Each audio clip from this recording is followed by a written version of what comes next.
សួស្តីបងប្អូនទាំងគ្នាថ្ងៃនេះគឺជួបជាមួយចំបាទសាច់ថ្មីម្ដងទៀតហើយថ្ងៃនេះផងដែរគឺខ្ញុំនឹងបង្ហាញជូនបងប្អូនទាំងគ្នាបាទអំពីរបៀបការយើងផុសវីដេអូ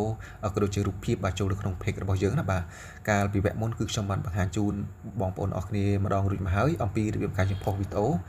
ក៏ដូចជារូបភាពបាទចូលនៅក្នុង page របស់យើងគឺតាមរយៈ page ផ្ទាល់តែម្ដងណាបាទចឹងមេរៀននេះគឺខ្ញុំនឹងបង្ហាញជូនបងប្អូនទាំងគ្នាអំពីរបៀបការចម្ផុសរូបភាពក៏ដូចជាវីដេអូចូលនៅក្នុង page របស់យើងគឺតាមរយៈ app ជំនួយនេះគឺមានឈ្មោះថា Meta Business Suite បាទសម្រាប់ app ហ្នឹងគឺងាយស្រួលនៅក្នុងការយើងគ្រប់គ្រង page ណាបាទបងប្អូនដែលជាអ្នកកាន់ page បងប្អូនត្រូវតែមាន app មួយហ្នឹងជាចាំបាច់ផងដែរនៅក្នុងការយើងគ្រប់គ្រង page ណាបងប្អូនទាំងគ្នាបាទគឺងាយស្រួលនៅក្នុងការយើងផុសវីដេអូងាយស្រួលនៅក្នុងការយើងផុសជារូបភាពផុសជា reel ផុសជាអីផ្សេងបាទងាយស្រួលខ្លាំងមែនទែនហើយអ្វីកាន់តែពិសេសទៀតនោះគឺយើងតបឆាតតប comment នៅក្នុង app មួយហ្នឹងបានផងដែរអ្នកនរគ្នាបាទ app Meta Business Suite នេះគឺជាបងប្អូនបង្កើតជាមួយនឹង account Facebook page របស់យើងណាបាទន័យថាវាមានអាស្រ័យតាក់ទងគ្នាទៅវិញទៅមកនៅក្នុងការយើងប្រើប្រាស់ page ណាបងប្អូនទាំងគ្នាបាទចឹងបើយើងគ្រប់គ្រងបាទយើងប្រើប្រាស់ page របស់យើងគឺនៅក្នុង account Facebook ផ្ទាល់នឹងផងបាទយើងប្រើប្រាស់ជាមួយនឹង app Meta Business Suite នឹងផងទៅបាទបងប្អូនគ្នាបាទវាងាយស្រួលដូចគ្នាបាទចឹងថ្ងៃនេះគឺខ្ញុំនឹងបង្ហាញជូនបងប្អូនទាំងគ្នាអំពីរបៀបការយើងផុសបាទរូបភាពឬវីដេអូនៅក្នុង app ផ្ទាល់នឹងតែម្ដងណាបាទ app Meta Business Suite នឹងដើម្បីឲ្យបងប្អូនចេះផុសនៅដូចជាចេះប្រើប្រាស់នៅក្នុង app មួយនឹងបានផងដែរណាបាទចឹងបើសិនបងប្អូនអត់ទាន់បានតម្លើងទេបងប្អូនចូលមកកាន់ Play Store ឬ App Store ហើយបងប្អូនចុចកន្លែង search ហ្នឹងហើយបងប្អូនវាយពាក្យថា Meta Business Suite បាទ Meta Business Suite ចឹងវា load ឲ្យអ្នកនរគ្នាបាទយើងចុចលើវាចឹងមកគេឲ្យយើង update បាទគេឲ្យយើងតម្លើងទៅលើអេក្រង់ account ទៅលើអេក្រង់ទូរស័ព្ទរបស់យើងណាបាទដោយសារខ្ញុំតម្លើងរហីអ្នកនរគ្នាចឹងណែគេឲ្យយើងចុចបើកនឹងតែម្ដងណាបាទបើសិនបងប្អូនអត់ទាន់តម្លើងទេបងប្អូនចុចតម្លើងទៅណាបាទអូខេខ្ញុំចុចថយមកវិញលក្ខណៈខុសគ្នានៅក្នុងការយើងប្រើប្រាស់ជាមួយនឹង app Meta Business Suite ជាមួយនឹង account Facebook គឺវាខុសគ្នាទៅនេះអ្នកនរគ្នាបើសិនបងប្អូនប្រើប្រាស់ page នៅក្នុង account Facebook របស់យើងដែលយើងកាន់រាល់ថ្ងៃហ្នឹងបងប្អូនចូលមកកាន់ account Facebook ហើយបងប្អូនចុចទៅលើ profile របស់យើងហើយបងប្អូនចុចពាក្យថា page បាទហើយបងប្អូនចង់ប្រើប្រាស់ជាមួយនឹង page មួយណាបងប្អូន select ទៅលើ page មួយហ្នឹងទៅណាបាទយើងចង់ប្រើប្រាស់ page មួយណាយើងចុចទៅលើ page មួយហ្នឹងគេឲ្យយើង switch account ទៅកាន់ page របស់យើងណាបាទអញ្ចឹងយើង switch ចុះ switch ឡើងបាទអញ្ចឹងវាអាចនឹងខាតពេលខ្លះដែរអ្នកនរគ្នាបាទយើង switch ចុះ switch ឡើងបើន័យថាយើង switch ពី account Facebook ទៅកាន់ page switch ពី page មកវិញណាបើយើង switch ចុះឡើងអញ្ចឹងទៅបាទវាយូរវាខាតពេលសម្រាប់បងប្អូនអរគ្នាផងដែរណាបាទអញ្ចឹងវាអត់ខុសគ្នាទេនៅពេលដែលយើងប្រើប្រាស់ផុសរូបភាពក៏ដូចជាផុសវីដេអូក៏ដូចជាតប comment តបអីនៅក្នុងហ្នឹងបានដូចគ្នាអ្នកនរគ្នាបាទប៉ុន្តែគ្រាន់តែថាយើងវាយូរជាងយើងប្រើប្រាស់នៅក្នុង app Meta Business Suite ហ្នឹងណាបាទ Meta Business Suite ហ្នឹងគឺយើងគ្រាន់តែចូលមកកាន់ app ហ្នឹងផ្ទាល់មកវាបង្ហាញទម្រង់បែបនេះនឹងតែម្ដងណាបាទបន្ទាប់ពីវាបង្ហាញទម្រង់បែបហ្នឹងហើយយើងចង់ប្រើប្រាស់ page មួយណាបងប្អូនគ្រាន់តែមើលមកខាងលើហ្នឹងដែលមានរូប profile page របស់យើងចុចលើវាអញ្ចឹងមកវាបង្ហាញនៃ page ទាំងអស់ដែលយើងមាននៅក្នុង account Facebook ណាបាទ account Facebook នោះគឺជា account ដែលយើងកាន់ page ដែលយើងបង្កើត page នៅក្នុង account Facebook មាន10 page វាបង្ហាញកន្លែងនឹង10 page បាទមាន5 page វាបង្ហាញកន្លែងនឹង5 page បាទមាន1 page វាបង្ហាញកន្លែងនឹង1 page បាទបានន័យថា app មួយហ្នឹងវាមានអាស្រ័យតាក់ទងគ្នាទៅវិញទៅមកជាមួយនឹង account page របស់យើងណាបាទ account Facebook របស់យើងណាបានន័យថាជាបងប្អូនបង្កើតហ្នឹងទៅណាបាទបានន័យថាយើងប្រើប្រាស់នៅក្នុងការផុសរូបភាពនៅក្នុងការតប comment នៅក្នុងការយើងបាទតបឆាតតបអីបាទយើងបានដូចគ្នាយើងប្រើប្រាស់បានដូចគ្នាដូចជាមួយនឹងចូលនៅក្នុង page ផ្ទាល់បានដូចគ្នាណាបងប្អូនគ្នាបាទអញ្ចឹងយើងប្រើប្រាស់នៅក្នុង account Facebook ផ្ទាល់បានដូចគ្នាអ្នកនរគ្នាបាទយើងចូលមកប្រើប្រាស់នៅក្នុងaccount Facebook របស់យើងអញ្ចឹងក៏បានហើយបងប្អូនប្រើប្រាស់ page របស់យើងនៅក្នុង app មួយនឹង app Meta Business Suite នឹងក៏បានដូចគ្នាបាទយើងប្រើប្រាស់ទាំងពីរជម្រើសហ្នឹងទៅណាបាទវាងាយស្រួលសម្រាប់បងប្អូនទាំងគ្នាបាទហើយអ្វីដែលជាចាំបាច់បងប្អូនដែលជាអ្នកកាន់ page គឺត្រូវតែមាន app មួយនឹងជាចាំបាច់ផងដែរបាទដែលមានឈ្មោះថា Meta Business Suite ហ្នឹងបាទចឹងអ្នកនរគ្នាដើម្បីកុំខាតពេលយូរអ្នកនរគ្នាបាទខ្ញុំបង្ហាញជូនបងប្អូនអ្នកគ្នាអំពីរបៀបការយើងផុសរូបភាពក៏ដូចជាវីដេអូចូលទៅក្នុង page របស់យើងតាមរយៈ app Meta Business Suite ហ្នឹងតែម្ដងបាទអញ្ចឹងខ្ញុំចូលទៅកាន់វាបាទបន្ទាប់ពីបងប្អូនចូលមកកាន់ហើយបងប្អូនបើវាចេញតម្រង់បែបហ្នឹងបងប្អូនចង់ប្រើប្រាស់ចង់ផុសរូបភាពក៏ដូចជាវីដេអូចូលទៅក្នុង page មួយណាបងប្អូនគ្រាន់តែមើលមកខាងលើដែលមានរូប profile របស់យើងបងប្អូនចុចទៅលើវាហ្នឹងមកបាទវានឹងបង្ហាញ page ទាំងអស់ដែលយើងមានណាបាទឥឡូវឧទាហរណ៍ថាខ្ញុំចង់ផុសទៅលើ page មួយនេះចុះបាទ ខ្ញុំចង់ផុសទៅលើ page បង្តូចនេះបាទខ្ញុំចុចលើវាបាទអូខេអញ្ចឹងវានេះគឺជាតម្រង់នៃ page របស់យើងបាទ page បង្តូចណាបាទវាមានតម្រង់បែបហ្នឹងបងប្អូនអ្នកគ្នាបាទអញ្ចឹងបងប្អូនអ្នកគ្នាបាទវាចេញតម្រង់បែបហ្នឹងណាបាទយើងផុសយើងអីវាមានទាំងនៅក្នុងហ្នឹងបាទអូខេចឹងបងប្អូនអ្នកគ្នាដើម្បីយើងផុសបានអ្នកនរគ្នាមើលមកខាងក្រោមណាបាទបងប្អូនចុចកន្លែង create ផុសនេះក៏បានដែរបងប្អូនអ្នកគ្នាបាទយើងអាចផុសបានដូចគ្នាកន្លែងហ្នឹងណាបាទចឹងខ្ញុំអត់ចង់ចុចទៅកន្លែងហ្នឹងទេជាដំបូងខ្ញុំបង្ហាញបងប្អូនអ្នកគ្នាអំពីរបៀបការយើងផុស reel សិនណាបាទយើងចូលមកក្នុង app ហ្នឹងហើយយើងចង់ផុស reel ណាបាទបានន័យថាវីដេអូខ្លីណាវីដេអូចាប់ពី1នាទីចុះក្រោមចឹងណាបាទហើយបងប្អូន scroll មកខាងបងប្អូនមើលមកខាងក្រោមបន្តិចហ្នឹងគេដាក់ថា reel ហ្នឹងបងប្អូនចុចទៅលើវាហ្នឹងមកបាទយើងចុចលើវាចឹងមកបាទអញ្ចឹងវាបង្ហាញអ្នកនរគ្នាបាទវាបង្ហាញវីដេអូក៏ដូចជារូបភាពបាទដែលបងប្អូនមាននៅក្នុងអាល់ប៊ុមរូបថតនៅក្នុងទូរស័ព្ទរបស់យើងណាបាទបងប្អូនចង់ផុសវីដេអូ reel មួយណាបងប្អូន select ទៅលើវីដេអូ reel មួយហ្នឹងទៅណាបាទសម្រាប់វីដេអូ reel គឺអត់វែងទេអ្នកនរគ្នាបាទគឺចាប់ពី1នាទីចុះក្រោមបានន័យថាជា clip ខ្លីៗ clip កំសាន្តខ្លីៗបាទបានន័យថា clip ហ្នឹងគឺគេចូលចិត្តមើលថាវីដេអូខ្លីៗដែលបងប្អូនបានឃើញស្រាប់ណាបាទអញ្ចឹងខ្ញុំចង់ផុស reel នៅវីដេអូមួយនេះសាច់មាន់អាំងណាបាទខ្ញុំចង់ផុស reel មួយហ្នឹងបាទវាអត់ដល់1នាទីណាបងប្អូនបាទខ្ញុំចុចលើវាបាទអូខេបន្ទាប់ពីយើងចុចចឹងហើយគេឲ្យយើងចុចបន្ទាប់អ្នកនរគ្នាបាទអញ្ចឹងកន្លែងប្រហែលចំណុចអក្សរសហ្នឹងគឺអាហ្នឹងគេឲ្យយើងបងប្អូនចង់ដាក់ sticker បងប្អូនចង់លេង sticker បងប្អូនចង់លេង effect អីបានបងប្អូនណាបាទយើងចង់លេង effect បងប្អូនចុចលើ effect ហ្នឹងមកបាទវាបង្ហាញរូប effect ជាច្រើនផងដែរបងប្អូនចង់លេងណាបាទចឹងខ្ញុំអត់លេងណាបាទaudio គឺសំឡេងបទចម្រៀងអ្នកនរគ្នាចង់ដាក់បទចម្រៀងណាបាទ add ដាក់ music ទៅបងប្អូនចង់ដាក់ណាបាទប៉ុន្តែបើសិនបងប្អូនប្រើប្រាស់ page ហ្នឹងនៅក្នុងការរកលុយផុសនៅក្នុងការរកលុយទេបងប្អូនកុំដាក់បទចម្រៀងអីគីឡូវាជាប់ copyright គីឡូគេចាប់ចឹងណាបាទហើយចង់លេង sticker បងប្អូនចុចទៅលើ sticker ទៅយើងលេង sticker ទៅលើវីដេអូ reel របស់យើងទៅណាបាទហើយបងប្អូនចង់សរសេរអក្សរសរសេរ caption ផ្សេងទៅនៅលើតម្រងវីដេអូហ្នឹងបងប្អូនសរសេរទៅណាបាទវាមានគេឲ្យយើងសរសេរកន្លែងហ្នឹងណាបាទអញ្ចឹងគឺខ្ញុំអត់សរសេរទេណាបាទបើសិនបងប្អូនអត់សរសេរបងប្អូនចង់ផុសតែម្ដងបងប្អូនចុចពាក្យថា nick ហ្នឹងណាបាទចុចពាក្យថា nick ហ្នឹងមកបាទហើយយើងសរសេរចំណងជើងវីដេអូរបស់យើងបាទខ្ញុំសរសេរហើយអូខេមាន់អាំងអញ្ចឹងណាបាទដាក់ថាមាន់អាំងទៅបាទអូខេ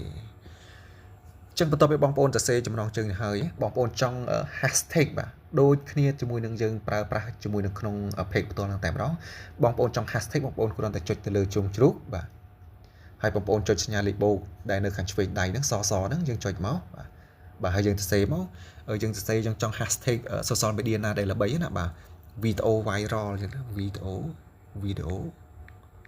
អូខេអញ្ចឹងវីដេអូវាមាន 4.9M ផងដែរបាទខ្ញុំយកវីដេអូមួយបាទហើយបងប្អូនចង់ hashtag បន្ថែមទៀតណាបាទបងប្អូនចុចសញ្ញាលេខបូកហ្នឹងទៅបាទបងប្អូនចុចសញ្ញាលេខបូកហ្នឹងទៅអូខេហើយបងប្អូនសរសេរ search ដូចគ្នាមកណាបាទវីដេអូ reel ចឹងតាវីដេអូខ្ញុំដាក់វីដេអូ reel ហ្នឹងបាទអូខេ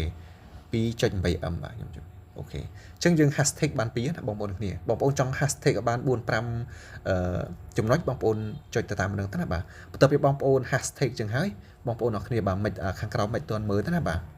អញ្ចឹងបងប្អូនចុច add វាមកបាទ add អក្សរពណ៌ហ្នឹងណាបាទអូខេហើយបងប្អូនចង់ mention បានដូចគ្នាបងប្អូនចង់ mention ទៅឈ្មោះ account Facebook របស់បងប្អូនចុចsearch ទៅណាបាទពូចម្រើនទៅណាបាទពូចម្រើនពូដកលៀងតិចមក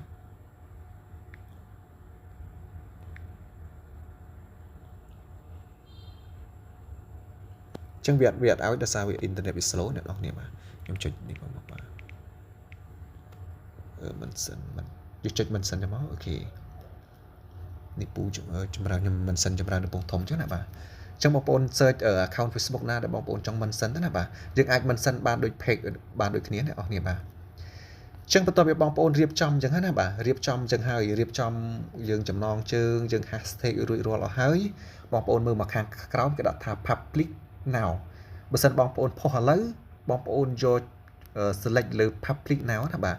ហើយបើសិនបងប្អូនចង់ដាក់កាលវិភាគដូចគ្នាជាមួយនឹងយើងផុសនៅក្នុង page ផ្ទាល់ដែរហ្នឹងអ្នកនរគ្នាបាទបងប្អូនគ្រាន់តែចុចពាក្យថា schedule for leader ហ្នឹងបងប្អូន select លើវាចឹងមកបាទចឹងវាឲ្យយើងកំណត់ណាបាទបានន័យថា today ហ្នឹងថ្ងៃហ្នឹងណាបាទ today ហ្នឹងថ្ងៃទី28ខែ12ឆ្នាំ2023 25ហ្នឹងបាទយើងផុសថ្ងៃហ្នឹងហើយម៉ោងប៉ុន្មានអ្នកនរចុចកន្លែងម៉ោងហ្នឹងមកបាទនេះកន្លែង 7.52 ហ្នឹង PM ហ្នឹងបងប្អូនចង់ផុសម៉ោងប៉ុន្មានឥឡូវគឺឧទាហរណ៍ថាខ្ញុំចង់ផុសវាម៉ោង8ណាបាទម៉ោង8ខ្ញុំចុចលើវាខ្ញុំសេរីឲ្យវាឡើងចាអូខេម៉ោង8ចាម៉ោង8ហើយខ្ញុំសេរី00អញ្ចឹងណាបាទអូខេខ្ញុំចុចអូខេបាទហើយបន្ទាប់មកយើងចុចពាក្យថា schedule បាទចុចពាក្យថា schedule ហ្នឹងមកបាទអូខេបន្ទាប់ពីយើងចុចពាក្យថា schedule ហ្នឹងហើយបងប្អូនមើលមកខាងក្រោមមកផ្ទាំងទៀតណាបាទមកផ្ទាំងទៀតហ្នឹងគេដាក់ថា schedule reel យើងចុចទៅលើអាប៊ូតុងពណ៌ខៀវហ្នឹងទៅវានឹងផុសអូតូនៅដល់នាទីដែលយើងបានកំណត់ណាបាទអញ្ចឹងអាហ្នឹងសម្រាប់ឲ្យយើងដាក់កាលវិភាគអ្នកនរគ្នាបាទហើយបើសិនតែបងប្អូនអត់ចង់ដាក់កាលវិភាគទេណាបាទបើបងប្អូនអត់ចង់ដាក់កាលវិភាគទេបងប្អូនកំណត់រួចរាល់ហើយបងប្អូនចុច public now ហ្នឹងមក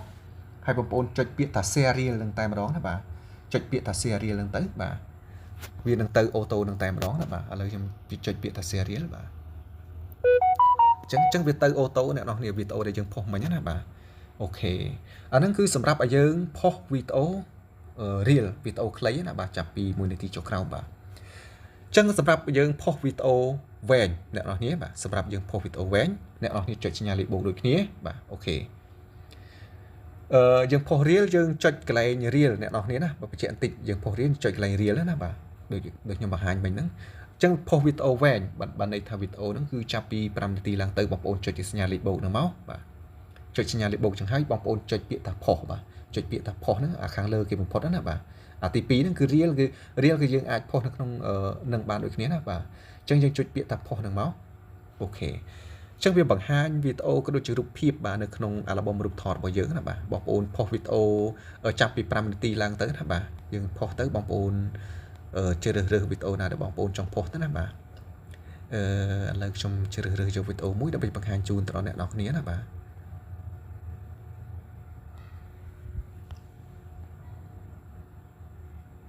ខ្ញុំយកឧទាហរណ៍ថាខ្ញុំផុសមួយនេះចោះបាទយ៉ាផុសមួយណាអញ្ចឹង